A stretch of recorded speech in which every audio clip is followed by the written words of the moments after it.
तो गाइस मैं हूं अंकित और आप देख रहे हैं रेसलिंग फैंस नेटवर्क। शुरू करते हैं गाइस अपनी बातों को। सबसे पहले मंडे नाइट रॉ की व्यूअरशिप से। तो रॉ की व्यूअरशिप आ चुकी है निकल के सामने।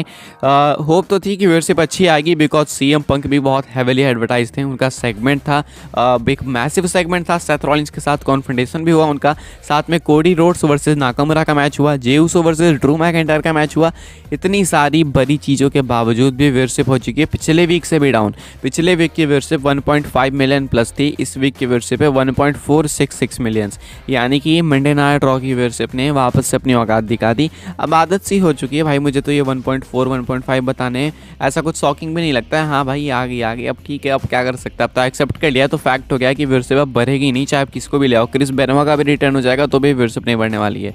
आगे बढ़ते हैं गाइस, बात करते हैं अगली स्टोरी के बारे में जो कि अपनी जुड़ी हुई है CM Punk versus Seth Rollins को लेके। ये डब्ल्यूडब्ल्यूई की कुछ ऐसी स्टोरीज में से एक है करेंटली, जो कि फैंस देखने के लिए बिल्कुल बेचैन है कि भाई कब अच्छे से स्टार्ट हो। हालांकि आज बहुत अच्छे से स्टार्ट हो चुकी है एक तरीके से। अभी मेनली चीज़ें जो हैं रोल आउट करेगी रॉयल रंबल के बाद, यानी हम सबको पता है। अब ऐसे में मैं आपको बता दूं कि इसको लेकर डब्ल्यूडब्ल्यूई के हैं बहुत ही मैसिव प्लान्स, वो तो आपको वैसे भी पता होगा, लेकिन कितने मैसिव हैं वो मैं आपको बता दूं। अपडेट का कहना है, रेसलिंग ब्लॉग की अपडेट है, WWE wants to build CM Punk versus Seth Rollins as one of the biggest rivalry at WWE history.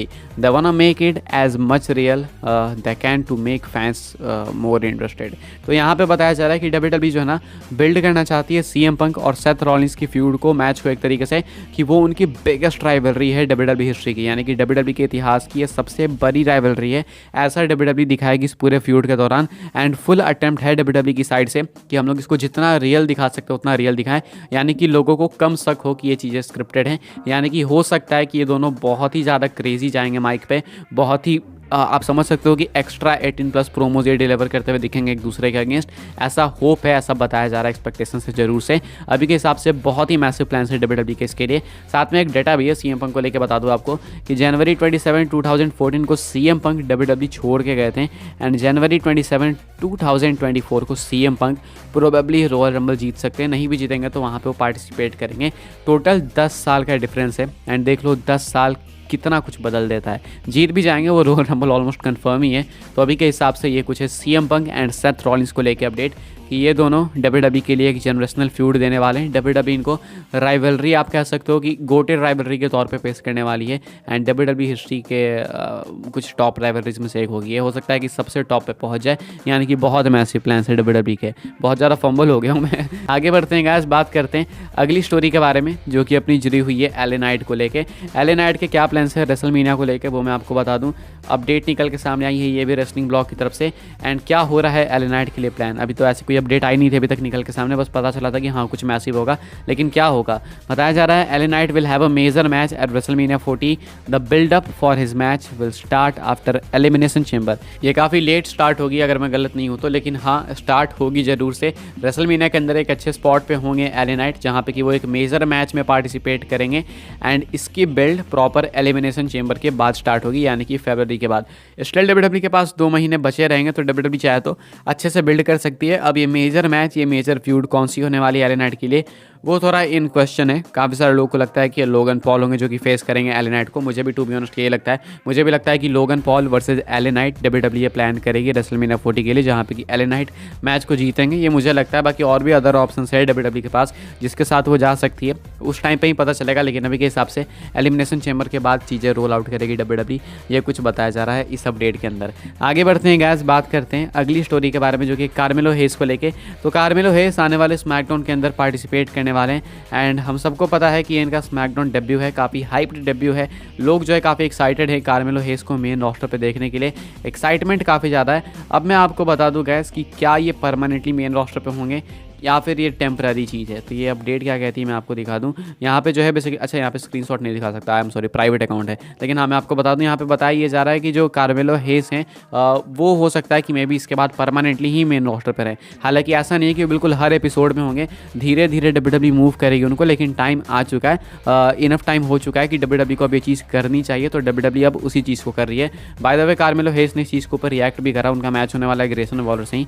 यहाँ पे वो कोट करते हैं, एक ट्वीट पैंट कहते हैं, I was just joking when I posted my self with the US spinner title, now I am for real in the tournament, I don't miss. तो यहाँ पे कहते हैं कि भाई मैं तो मजाक कर रहा था जब मैंने फोटो पोस्ट करी थी यूएस टाइटल के साथ, लेकिन हाँ अब मैं सही में इस टूर्नामेंट के अंदर हूँ। दैट मीन्स कि मैं अपॉर्चुनिटी छोड़ता तो नहीं हूँ बिल्कुल भी। तो ये कुछ जो है रिएक्शन है कार्मेलो हेस का। एंड अभी के हिसाब से होप्स है कि इसके बाद वो परमानेंटली मेन रोस्टर पे होंगे। एंड एक्सपेक्टेड मान के चलो अगर वो हर एपिसोड में नहीं होते तो रॉयल रंबल के बाद तो वो रेगुलर हो ही जाएंगे, क्योंकि मैंने आपको ऑलरेडी बताया कि रॉयल रंबल के बाद भी कई सारे एनएक्सटी के सुपरस्टार्स डब्ल्यूडब्ल्यूई के अंदर एक्टिव हो जाते हैं। एंड वही टाइम होता है रोड टू रेसलमेनिया का, उसके बाद रॉ आफ्टर रेसलमेनिया आती है, चीज़ें बिल्कुल फ्रेश से स्टार्ट होती है, ड्राफ्ट वगैरह सब कुछ होता है।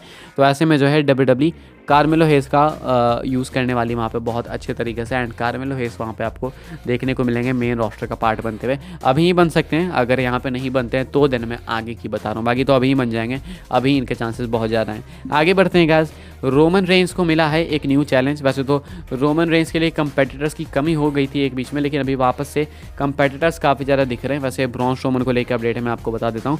एंड अभी रोमन रेंस को रैंडी ऑर्टन फेस करने को तैयार हैं, एज स्टार्स तैयार हैं, सीएम पंक तैयार हैं, सोलो सिकोवा रेडी हैं, वो फेस कर सकते हैं आगे जाके। एंड अभी ब्रॉन स्ट्रोमन वापस से रोमन से लड़ना चाहते हैं। ब्रॉन स्ट्रोमन पहले भी रेसल कर चुके हैं रोमन रेंस से, लेकिन फिर से करना चाहते हैं। बेसिकली क्या हुआ था कि ब्रॉन स्ट्रोमन अभी इंडिया आए थे, तो स्पोर्ट्स किरा के साथ इंटरव्यू के अंदर ब्रॉन स्ट्रोमन इस चीज़ को ही एड्रेस करते हैं।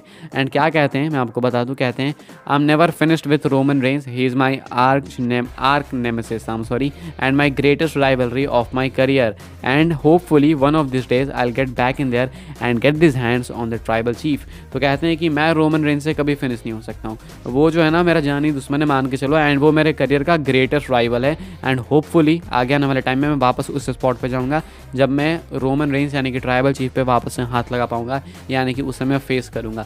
अब ये काफ़ी हद तक ड्रू मैकिंटायर की तरह साउंड कर रहे हैं, जिस तरीके से मैकिंटायर धमका रहे हैं जे उसो को कि तू बच नहीं सकता मुझे, मैं तुझे कभी नहीं छोड़ूंगा, जब तक तू रहेगा मंडे नाइट रॉ में मैं तेरी बजाते रहूँगा। तो ये कुछ उसी तरीके से ब्रॉन स्ट्रोमन साउंड करते हैं। लेकिन क्या डब्ल्यूडब्ल्यूई सही में इनको अपॉर्चुनिटी देगी, क्या ये डिजर्व भी करते हैं, क्वेश्चन है। अभी के हिसाब से काफ़ी सारे ऑलरेडी राइवल्स हैं रोमन के जो कि रोमन से निपटना चाहते हैं। अब वो निपट पाएंगे या फिर नहीं निपट पाएंगे नहीं पता, क्या कोडी रोड्स उससे पहले ही स्टोरी फिनिश कर देंगे।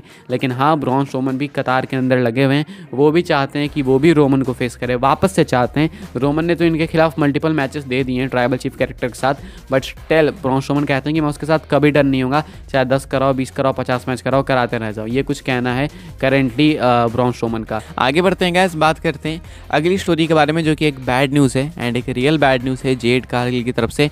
जेड कारगिल की मॉम की हो चुकी है death, I am sorry unfortunately, and उनकी मॉम अब नहीं है इस दुनिया में। उन्होंने इंस्टाग्राम पे पोस्ट करके ये वाली चीज़ कंफर्म करी, तो पूरी रेसलिंग कम्युनिटी ने अपने कॉन्डोलेंसेस उनके साथ शेयर करें। एंड आप लोग भी चाहो तो कमेंट सेक्शन के अंदर कर सकते हो, यहाँ पे नहीं, उनके कमेंट सेक्शन में, यहाँ पे करने का कोई सेंस बनेगा ही नहीं। तो ये कुछ एक बैड न्यूज़ है जेड कारगिल की तरफ से। आगे बढ़ते हैं, अपनी आखिरी स्टोरी कवर कर लेते हैं जो कि एक बड़ी स्टोरी है एंड ये है best in the world CM Punk की तरफ से। सीएम पंक के डब्ल्यूडब्ल्यूई रिटर्न के बाद उनका पहला मैच हो चुका है कंफर्म, बिल्कुल ऑफिशियल सेट हो चुका है। कहाँ होने वाला है, किसका अगेंस्ट होने वाला है, मैं आपको बता दूं। सीएम पंक का पहला मैच होने वाला है मैडिसन स्क्वायर गार्डन में 26 दिसंबर को, जहाँ पे कि वो फेस करने वाले हैं डर्टी डोमिनिक मिस्टीरियो को, यानी कि डोमिनिक मिस्टीरियो के अगेंस्ट उनका होने वाला है ये मैच। एंड ये होगा एक लाइव इवेंट में, बेसिकली डब्ल्यूडब्ल्यूई का हॉलीडे टूर चल रहा है currently, and Madison Square garden में 26 तारीख को एक एपिसोड है उसका ही, एंड वहीं पे सीएम पंक प्रेजेंट होंगे डोमिनिक को फेस करने के लिए। इतना ही नहीं बल्कि इसके बाद सेकंड मैच भी कंफर्म है, वो होगा 30 दिसंबर को, एंड ये भी लाइव इवेंट के अंदर ही होगा। एंड यहाँ पे भी सीएम पंक डोमिनिक को ही फेस करेंगे। तो ये कुछ जो है बताया जा रहा है अभी के हिसाब से। बाकी सीएम पंक का पहला मैच कंफर्म हो चुका है उनके रिटर्न के बाद। आपको क्या लगता है कि सीएम पंक को लाइव इवेंट्स में कम्पीट कराना चाहिए? मेरे अकॉर्डिंग बिल्कुल हाँ, कोई दिक्कत नहीं है, लेकिन कुछ लोग कह रहे हैं कि भाई वो मेगा स्टार उसको वहाँ कहाँ लेके जा रहे हो। लेकिन आप लोग अपने थॉट्स बता सकते हो। लेकिन हाँ, ओवरऑल पहला मैच तो कंफर्म हो ही चुका है। अभी के हिसाब से वीडियो पसंद है तो वीडियो को लाइक करें, शेयर करें, सब्सक्राइब करें चैनल को। आने वाले टाइम में और बेस्ट डब्ल्यूडब्ल्यूई न्यूज़ में अपडेट पाने के लिए फॉलो कर सकते हैं मुझे इंस्टाग्राम एंड ट्विटर पर, लिंक आपको मिल जाएगा डिस्क्रिप्शन में। ज्वाइन कर सकते हैं व्हाट्सएप चैनल को, उसके भी लिंक है डिस्क्रिप्शन में। मिलता है नेक्स्ट ऑफेयर काफ़ी इंटरेस्टिंग वीडियो में।